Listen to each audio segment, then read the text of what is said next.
Hey guys, what's up everybody? I hope you are doing fantastic, you guys. I'm doing fine. My name is Mercy, in case you've come across this channel for the first time, and I make content about lifestyle of a stay-at-home mama and skincare. So today we are doing another skincare video. We are still on like the basics part and today we'll be talking about moisturizers. I know most, if not all of us, actually do moisturize because that is like one of the steps in skincare that most people know about. We know about cleaning, cleansing, and then moisturizing. So chances are you probably are moisturizing your skin, but there is even a higher probability that you don't know much about moisturizers. And so today that's what we'll be talking about. We'll be covering what moisturizers are, the types of moisturizers that we have out there, whether we really need moisturizers, especially for my babes out here with oily skin, and basically how to choose your moisturizer based on your skin type. So I hope this content, you're going to find this content helpful. If you do, please don't forget to give it a like and subscribe also. So moisturizers are basically made to hydrate the skin and maintain moisture. You see, blood vessels only supply moisture to the inner layer of the skin, which is the dermis, and then from there water moves outwards through the epidermis, then it evaporates. A moisturizer should trap or replenish the moisture in the epidermal layer. Moisturizers generally, number one, helps to prevent dryness. They also do promote a youthful look. Depending on the type, they can also help the skin to repair itself. They also reduce the appearance of blemishes, and it also helps to fight wrinkles. You see, once you moisturize your skin, it becomes plump. That's what promotes the youthful look. We have three types of moisturizers. We have humectants, occlusives, and emollients. Humectants, they are water absorbers. They basically attract and retain water by binding it to the surface of the skin, and they may draw water like from the environment or from the inner layers of the skin. Examples of humectants are glycerin, urea, hyaluronic acid, etc. Occlusives are moisture sealers. They seal in moisture and prevent moisture from escaping. Examples include petroleum jellies, mineral oil, silicone, etc. The third category is the emollients. These are space fillers. Normally, if like you check the skin under a microscope, it's made of like some little blocks, and there's like two space in between. So emollients fill in the gaps between the skin, making the skin feel smooth and soft. And they also restore skin barrier function because now they have sealed all the gaps and the space is smooth. Examples include butters, oils, which are non-occlusives, and ceramides. A good moisturizer should have a combination of the three. So do we really need moisturizers, especially for those people who are or have oily skin? The simple answer is yes. You have a lot of moisturizing factors that is going on your skin, but failure to apply a moisturizer will actually lead to production of more oil. Here is how. Remember I've told you about transepidermal water loss, the process through which our skin loses water. Without a moisturizer, your skin is still losing water, right? It will lose water, become dry and dehydrated, and this will lead to inflammation and irritation. And then your skin will try to compensate by using more oil. And so you'll always be looking shiny, yet your skin underneath it is dehydrated.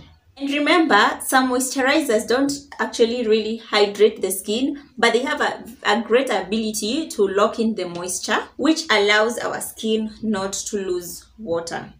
You need a very lightweight moisturizer.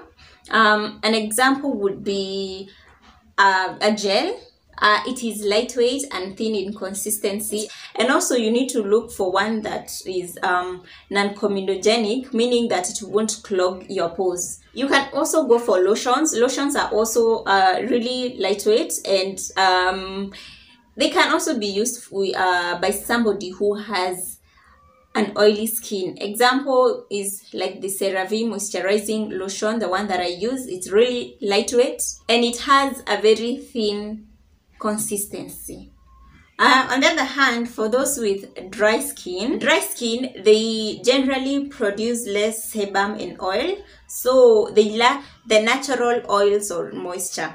So the priority here is trapping moisture and to seal and protect the skin against transepidermal water loss. So number one, you really need moisturizer with a thick consistency, like a cream. An example that I would give is the CeraVe Moisturizing Cream. A cream is really thick and it helps to tap in or trap in all that moisture. And remember, when you are apply on a damp face, so that already there is a moisture to be sealed in. Okay, don't like over dry your face when you're moisturizing, especially if you have a dry skin. Emollients are also very good for people with dry skin, because as I told you, they're going to seal in the gap. They are going to fill the gaps and leave the skin looking smooth, sort of just restoring the skin barrier, so the skin is loses less water. An example of an emollient would be like shea butter. It can be really good for people with dry skin. Now, caution. Be on the lookout for products with alcohol. Example, denatured alcohol, isopropyl alcohol. This is because alcohol can be very stripping and drying to the skin. And remember, your skin is already dry, doesn't have a lot of moisturizing factor going on. So you need to protect the little that you have. So make sure your moisturizer does not contain any alcohol, denatured alcohol or isopropyl alcohol. I said all. Wow, the Kikuyu in me must shine. For those with sensitive skin, it depends. Okay, sensitive skin is not a skin type, it is a skin condition. So you may be having dry skin, dry and sensitive, or maybe oily and sensitive. Be on the lookout for fragrance if you have sensitive skin. This is because number one, fragrance is very, very irritating, and so for sensitive skin, it's not going to work really well. It is also consensitizing, meaning it may increase the risk of you developing an allergy towards an ingredient that you would otherwise be fine with. So if you have sensitive skin, please keep off products or moisturizers that have fragrance. Now, let's go to people with hyperpigmentation. I know most people of color, we do have a lot of hyperpigmentation most of the time.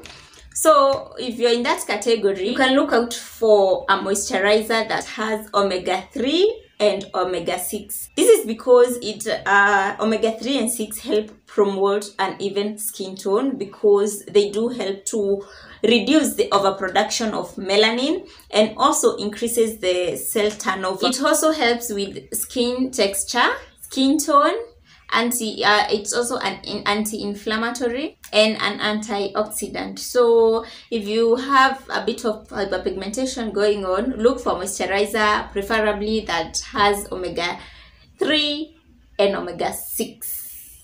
After moisturizing, make sure you put on a sunscreen. Sunscreen is one of the the most important skincare step. And for instance, if you have hyperpigmentation, if you don't wear a sunscreen and you use even a moisturizer that has omega-6 and 3, it still won't be effective. So you need to have a moisturizer, and then over time your hyperpigmentation will clear.